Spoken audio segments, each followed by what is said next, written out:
Excusez-nous, on a été coupé tout à l'heure, là, le live a été coupé à cause de la première musique qu'on a eue en air.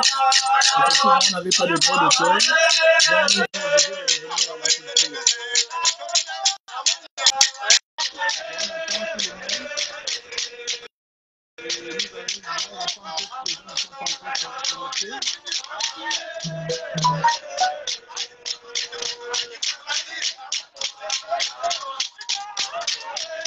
Sinon, on a déjà deux personnes, trois.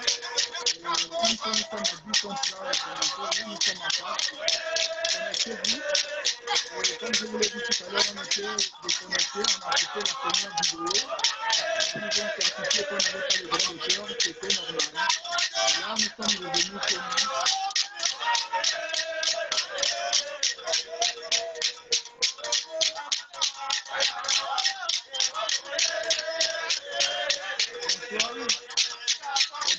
Badinga Badimbu Borianyo Tekilia c'est la nuit d'âme. Bonjour à toi petit. Ah petit monsieur, ça va. Tu dis là oui. Oui, il y a un peu aujourd'hui.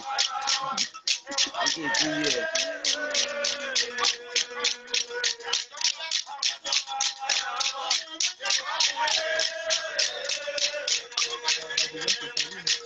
Oui, Badinga. On a Ramoua. Moi, pêche. Là, nous sommes en plein au Gabon, nous jouons à domicile aujourd'hui. Nous sommes dans notre pays natal. Nous allons discuter des choses de notre pays. Il est nécessaire que tout le monde soit connecté. Et pour ceux-là qui veulent intervenir, Mbolo Samba, c'est là. Et pour ceux qui veulent intervenir, ils ont l'occasion d'intervenir, vous demandez et nous allons le faire entrer dans le live. Badinga, Facebook m'a encore bloqué pour 28 jours. Je ne sais pas ce que je les ai fait. Oh, Désiré, ça va. Désiré. Oh. Bonjour Désiré. La part d'un truc, le couper là. Après le couper, tu as disparu. Maintenant, oh, Désiré, tu veux le couper là. Non, le couper là, on a appelé la disparu. Ah, voilà. Allez, bon. Bon, on va commencer le live. Là, on a déjà 11 vues, ce n'est pas les vues qui importent, c'est le message qui est nécessaire pour nous.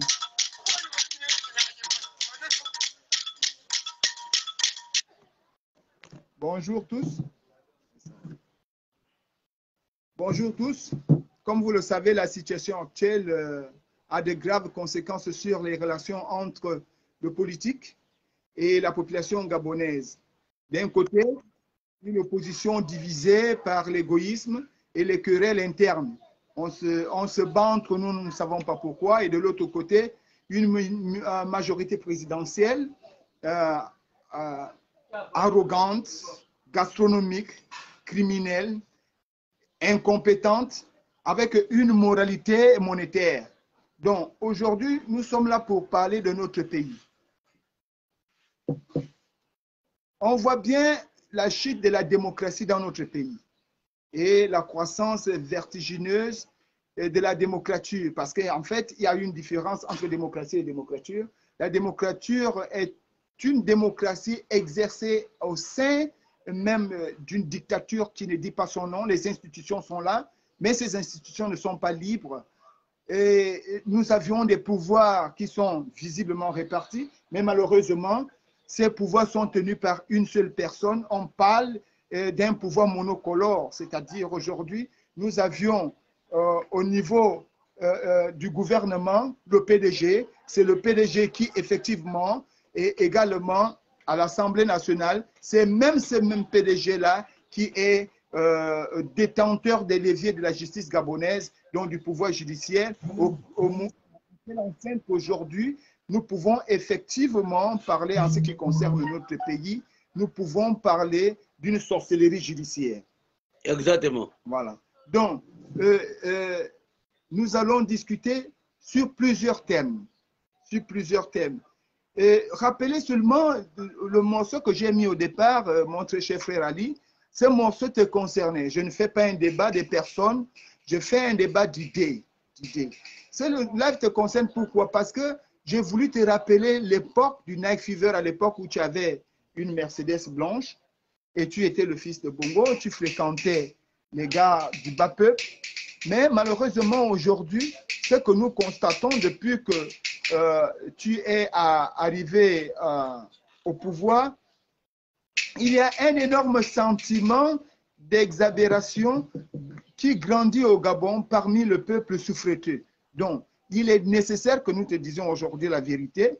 Et également, nos leaders de l'opposition, nous voulons, à partir de ce live, vous lancer un appel, l'unification de l'opposition maintenant. N'attendez pas 2023. N'attendez pas 2023 avant d'arriver à la propagande du conflit, parce qu'aujourd'hui, le pouvoir en place, bon, c'est malheureux, le pouvoir en place ne fait rien pour notre pays. Nous avions un gouvernement qui est, comme je vous l'ai dit, qui met l'accent sur la moralité monétaire. Il faut, qu'est-ce qu'on gagne? Il faut s'attendre à acheter des voitures, mais on ne s'occupe pas du peuple. Et derrière ça, on nous fait croire à l'international, parce qu'aujourd'hui, c'est le pouvoir qui gère les médias. On fait croire à l'international que le Gabon va bien, on construit les routes, on construit des hôpitaux, il y a des écoles. Tout est parfait au Gabon. Mais en réalité, on ne fait rien pour sortir le Gabon d'abord de sa précarité, ni de sortir le peuple gabonais de la précarité. On veut maintenir les Gabonais dans une souffrance longanime, pour qu'à la fin, on vienne dire, on faisait ceci, on faisait cela, ce qui va permettre à la fin, parce que ce que nous constatons au Gabon, que de travailler pour le pays, on sait que les Gabonais ont faim, on sait que la jeunesse gabonaise, elle est souffreteuse. Qu'est-ce qu'on fait? On prend 10 000, 5 000 francs, un coca, un morceau de pain pour amener les gens à une réunion politique ou bien à un rassemblement politique de la majorité présidentielle, pour justifier que les Gabonais sont contents. Et vous l'avez vu aujourd'hui, bonjour là-bas, et vous l'avez vu aujourd'hui avec, avec la fête de l'indépendance du PDG, la fête le 12 mars du PDG, autant de morts et des jeunes qui parlent d'eux-mêmes, qui disent nous ne sommes pas venus à cette fête-là parce que nous voulons être là, nous sommes venus ici parce que tout simplement, il ne s'agit pas de réagir, Raymond, il s'agit des citoyens gabonais. Moi, je suis de l'Union nationale, il est de réagir et ensemble, nous formons un Gabon uni. Tu comprends? Et je voudrais que... Simon, quand il parle de réagir, ça dit qu'il ne parle pas de réagir en tant que parti politique, il parle de réagir, ça dit que nous devons réagir. N'est-ce pas? Si je ne me trompe pas, quoi. Hein, ok. Non, mais il a dit, ok, d'accord, Raymond, merci beaucoup. Donc, je dis aujourd'hui, il est nécessaire de parler, de prévenir, parce que quand tu ne fais pas bien et que tu veux toujours rester au pouvoir, c'est que tu prépares autre chose, tu prépares la haine, tu prépares la guerre. Voilà. Pour preuve, nous avions l'exercice au Gabon, de plusieurs thèmes qui doivent interpeller le Gabonais quant à la manière dont le PDG veut conduire les élections présidentielles en 2023. Parce que celui qui a été aussi, un pouvoir qui a été aussi médiocre en exercice ne devrait même pas se présenter aux élections. C'est une fémanie du PDG aujourd'hui de penser qu'Ali Bongo sera candidat en 2023 quand on sait bien que le bilan est nul. Le bilan est nul. Allons-y étape par étape. Le mot nul est même bien, le bilan est zéro. Il n'y a rien son bilan. Parce que quand tu te rappelles bien, tu te rappelles des gens qui ont pris le même pouvoir qu'Ali, Ouattara a pris le pouvoir, je crois bien, en 2010. Hein. Et Macky Sall a pris le pouvoir en quelle année? C'est presque dans les mêmes années. Mais va regarder le développement chez les autres et bien regarder le développement chez nous. Combien de fois les écoles, les universités ont été construites là-bas et ici? Bon, ça nous ramène alors à la question, au premier point, la dégradation des routes déjà non conformes au développement d'un pays. Nous avions des routes au Gabon, mais des pistes d'éléphants. Mais notre pouvoir est ici, le pouvoir gabonais va vous dire que nous avions déjà construit les routes et autres. quand on sait bien que la Guinée équatoriale, qui est venue derrière nous, a déjà des routes. Barak, merci. Quand on sait que la Guinée équatoriale, qui hier a connu le boom pétrolier, est venue derrière nous, aujourd'hui a un pays structurellement bien développé qui fait concurrence à d'autres États.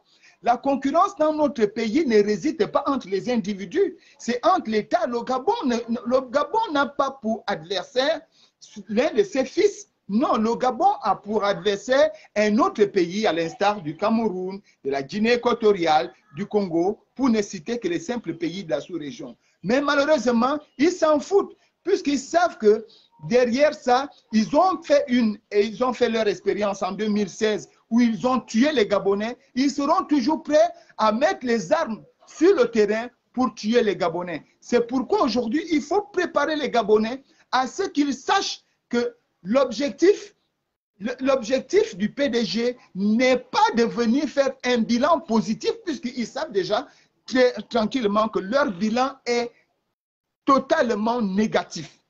À partir de cet instant, ils se préparent à une guerre. Nous avions, même dans nos quartiers, les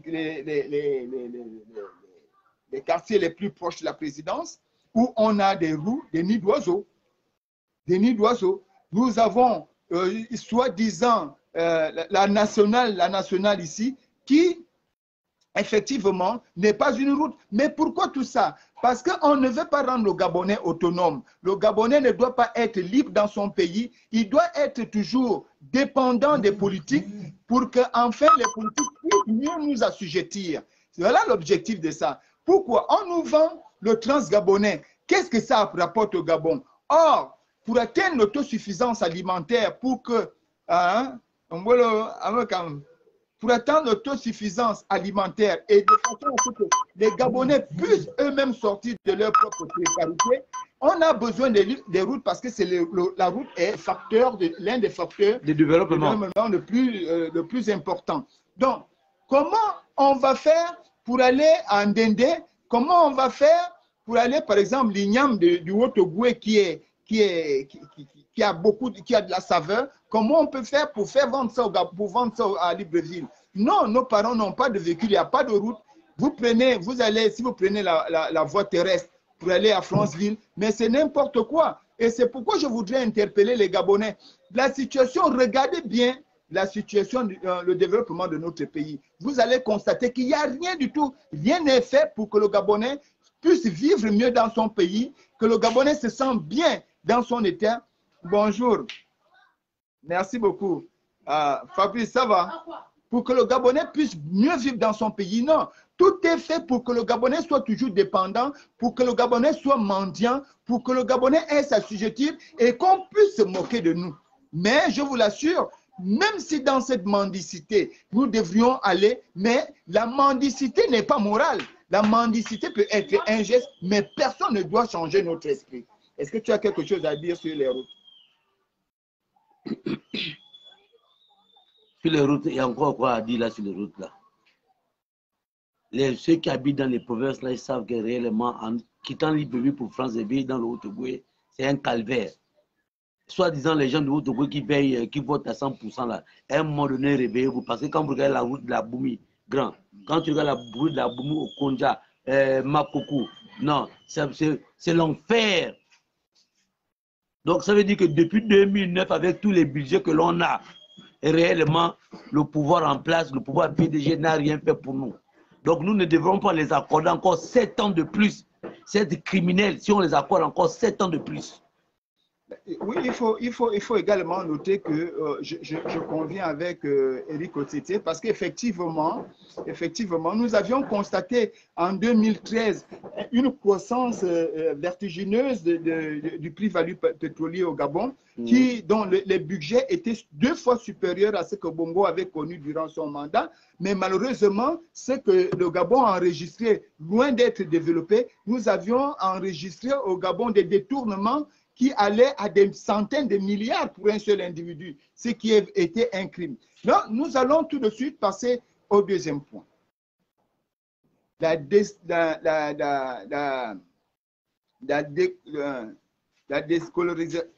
décolorisation excusez-moi, la décolorisation du système éducatif dans notre pays. Nos enfants sont déscolarisés. On nous fait comprendre que le système éducatif ne fonctionne pas, mais c'est fait à dessein. C'est fait à dessein. Très à dessein même. Parce qu'aujourd'hui, le problème scolaire, si le problème scolaire n'est pas basé sur la mystification de la science éducative, c'est-à-dire quelqu'un veut être professeur, il n'est pas professeur par conviction, il est professeur parce qu'il veut gagner de l'argent. Et c'est ce qui justifie aujourd'hui le fait que Jean-Rémy Yama soit en prison et qu'on ne voit pas l'engouement des enseignants autour de la question de Jean-Rémy Yama pour faire obstacle à un pouvoir despotique, à un pouvoir sans orientation, sans objectif. On abandonne Jean-Rémy Yama qui s'est battu pour les fonctionnaires tout simplement parce que certains enseignants estiment qu'ils défendent le bout de pain. Malheureusement, la transmission technologique et culturelle au sein de cette éducation ne marche pas. On mystifie la matière, on rend la matière dure, on fait croire aux enfants que la connaissance est difficile, ce n'est pas un acquis. Il faut alors rentrer dans d'autres sphères pour pouvoir faire l'école. Du coup, on se retrouve avec des diplômés gabonais qui sont gradés en diplôme, mais dans la matière grise, ils sont nuls. On peut alors parler au Gabon des moyennes sexuellement transmissibles.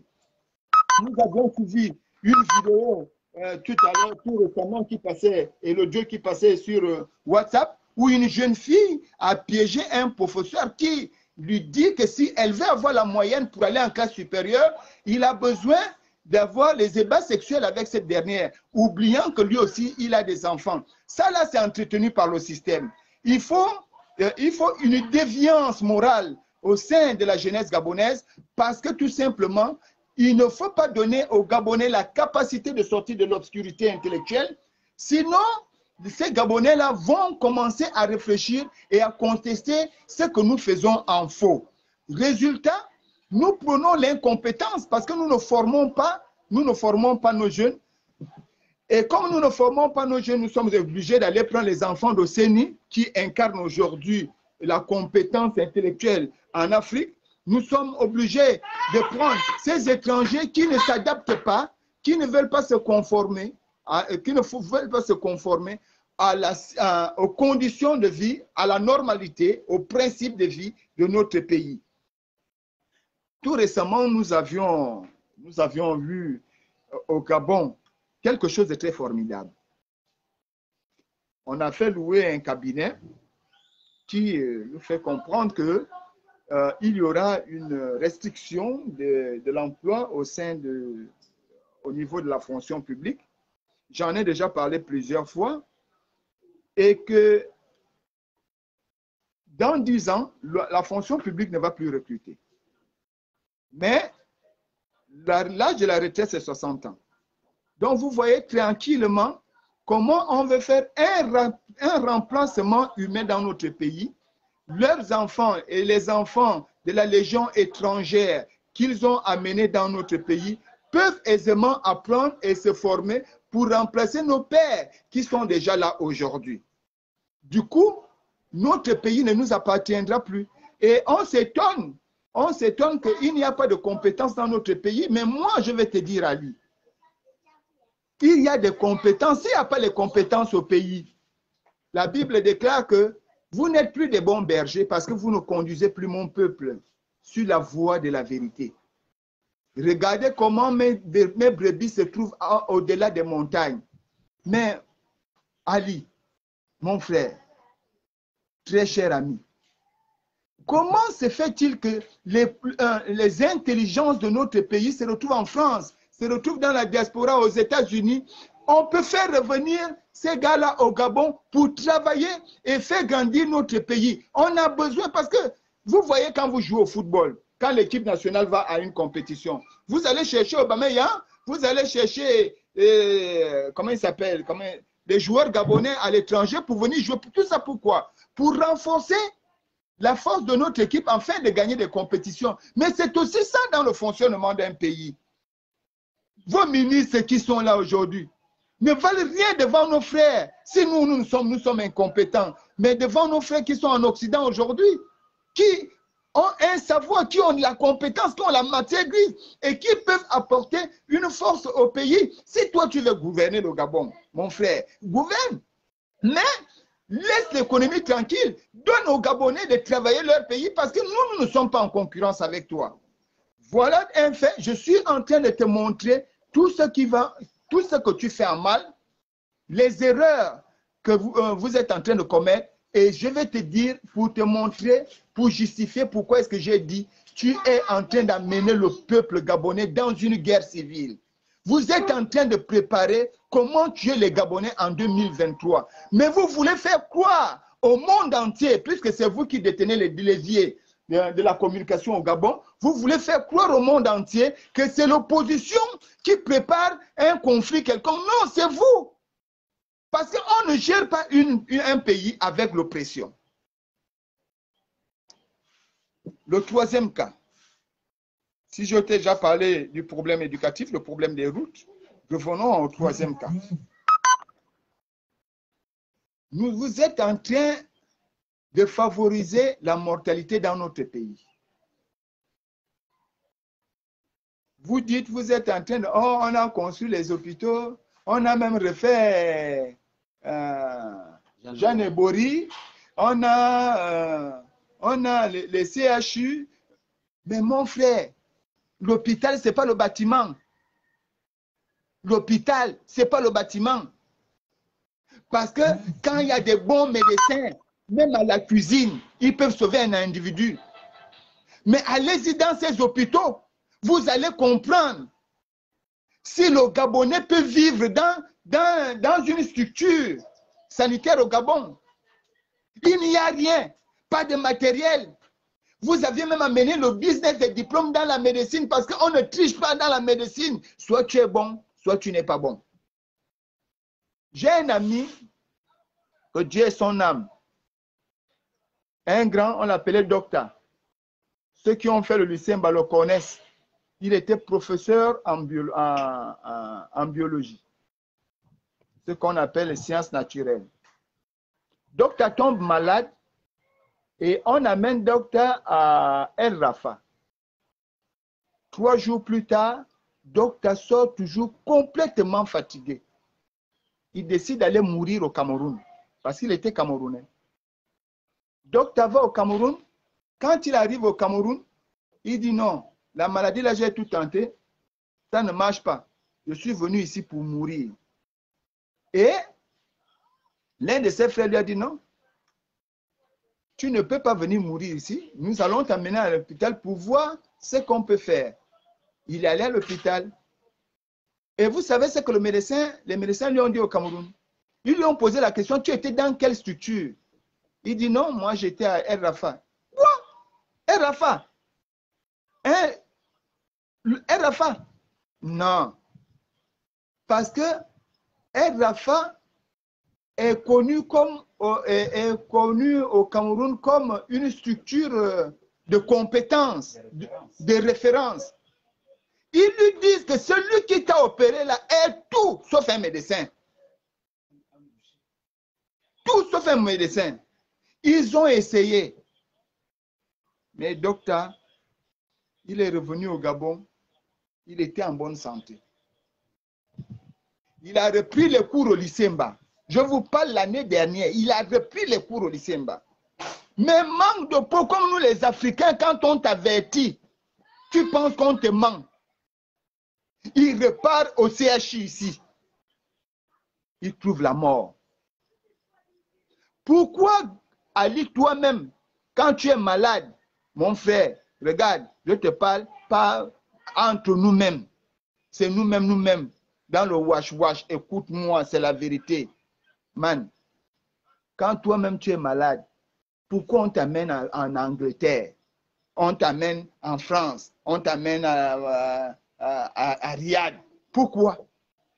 Si tu avais construit, si tu avais des hôpitaux capables capable de te sauver, tu ne serais pas en train de dépenser d'abord l'avion, l'argent, pour aller se faire soigner en Europe. Mais vous allez justifier parce que vous dites, vous aviez conçu des bâtiments, mais il n'y a rien à l'intérieur. Il n'y a rien à l'intérieur. Voilà votre bilan. Et c'est ce bilan-là que vous voulez défendre en 2023. Un bilan nul. Voilà le bilan. Parce que quand tu veux faire un enfant, tu commences par préparer le trousseau. Tu prends le trousseau et tu arranges là où l'enfant va dormir. Dieu dit, quand tu sollicites, quand tu me demandes, dit la parole de Dieu, quand tu me demandes, arrange là où tu vas poser ta demande. Je ne peux pas aller demander à Dieu de me donner un enfant. Je n'ai pas de maison. Mais comment tu veux demander quelque chose à Dieu alors que tu ne formes pas le potentiel humain? L'école, tu as tué. On va en prison aujourd'hui, on va se rendre compte que l'université, la meilleure structure d'éducation au Gabon devient la prison parce qu'il y a trop d'enfants là-bas. C'est des bébés qu'on trouve là-bas, les enfants de 14 ans. Et ça, là, ça vous arrange. Alors que nous pouvons récupérer ces enfants-là. Mais tu ne formes pas, tu viens mettre des bâtiments. L'école est caduque. On ne renforce pas les mesures d'éducation et de formation dans notre pays, mais tu viens construire l'hôpital. Quand on rentre dans l'hôpital, il n'y a rien. On te dit ici, il n'y a pas de scanner ici, il faut aller à tel endroit. Oh non. Le scanner, c'est un luxe. C'est un luxe au Gabon. Les petites choses comme ça là. En ce temps, tu te rends compte que parfois sur les chaînes étrangères, tu vois bien que même un chien, on lui fait le scanner. Un chat, on fait le scanner. Mais en Afrique, précisément au Gabon, c'est impossible de faire à un être humain ce qu'on appelle le scanner. Non. Et on est parmi les pays les plus riches. Non, franchement, gouverner au Gabon, c'est tuer la population. Bon. Le quatrième point, on va aller étape par étape, mon frère, parce que c'est bien beau de souvent dire arrêtez ces gars-là, c'est beau. Mais nous, on dit seulement la vérité, rien que la vérité. Quatrième point, au Gabon. Mon frère, on ne parle pas des États-Unis. Je dis, je suis au Gabon là où je suis là, c'est à Kébé-Poto. Là où je suis là, à Kébé-Poto. Dans le Madoua, Kadibibola, là je suis assis là. Donc, ne me dites pas que je ne suis pas au Gabon. Sauf si on n'a pas le même regard. Nous avions l'agression du commerce étranger au Gabon. L'agression. Toi-même, donne-moi une surface commerciale qui est contrôlée par les Gabonais. Il n'y a pas. Ombolo, ce n'est pas pour les Gabonais. On appelle ça, c'est cadeau géant. Ce n'est pas pour nous. Mon bouet, là-bas, je ne parle même pas. Les Gabonais n'ont rien en ce qui concerne le marché. Quand on sait que le marché est un régulateur économique, comment veux-tu ne pas être endetté? Mon frère, comment veux-tu ne pas être endetté? Même toi-même, je ne sais pas, hein, parfois à un moment je me dis, ou c'est moi qui suis devenu fou. Ma folie, c'est-à-dire que ma folie m'étonne parce que je suis habillé. Mon frère, hey, Jowanda, Gabonao, les étrangers, on n'a rien contre eux. Moi, j'ai des amis étrangers. On n'a rien contre les étrangers. Mais il y a un genre d'étranger là, un genre d'étranger là qui énerve. Mon frère, faisons un débat public. Moi, j'ai débattu avec des amis quelque part. Il y a un gars qui a commencé à me faire l'historique de son désert. J'étais aux États-Unis. Mani, faisons un débat médiatisé. Ouvrez-nous les portes de la RTG. Discutons du Gabon. Sans mensonge, sans tabou. Parlons un peu du Gabon. L'étranger mange étranger au Gabon. Nous avions un marché sous forme d'entonnoir. Nous versons un budget, ça sort par le bas. Allez-y là, partout dans les agences là. Western, Les agences d'envoi d'argent. Allons-y là-bas. Il n'y a que les Gabonais qui font des retraits. Les étrangers envoient. Il n'y a que les Gabonais qui font des retraits. Tu ne verras pas un étranger venir faire le retrait. Non. Le plus souvent, eux, c'est les envois. Les envoient. Et combien? Et combien ils envoient? Et ils envoient ça où? C'est comment ça? Oh, vous là, ne passez plus, faites plus. On est en train de faire le direct. Ça, c'est quoi? Vous ne vous gênez pas.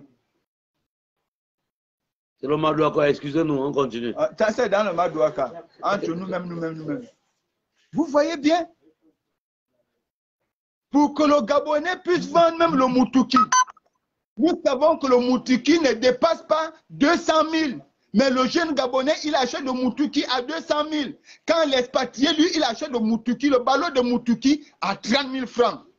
Même quand on veut appeler nos frères qui sont en Occident pour nous envoyer les ballots, pour que les enfants puissent vivre d'eux-mêmes, pour qu'ils ne viennent plus vous demander vos faux 5 000. Vous bloquez tout au port. Le Gabonais est esclave dans son pays. Il est dans une prison qui ne dit pas son nom. C'est-à-dire qu'en un mot, c'est fait à dessein pour que le Gabonais ne puisse pas se débrouiller. Et en même temps, on lui pointe du doigt pour lui dire que non. Quand tu ouvres une petite structure, moi je vous parle de moi personnellement. J'ai ouvert une petite structure à Wenje, mais le nombre de fois que le contrôleur passe chez toi, sachant bien que tu es Gabonais, c'est qu'il t'impose. Non, tu as la même pression que non, vous même enfermer. Parce que l'expatrié, il a cette volonté, cette facilité de le corrompre. Et comment on appelle ça?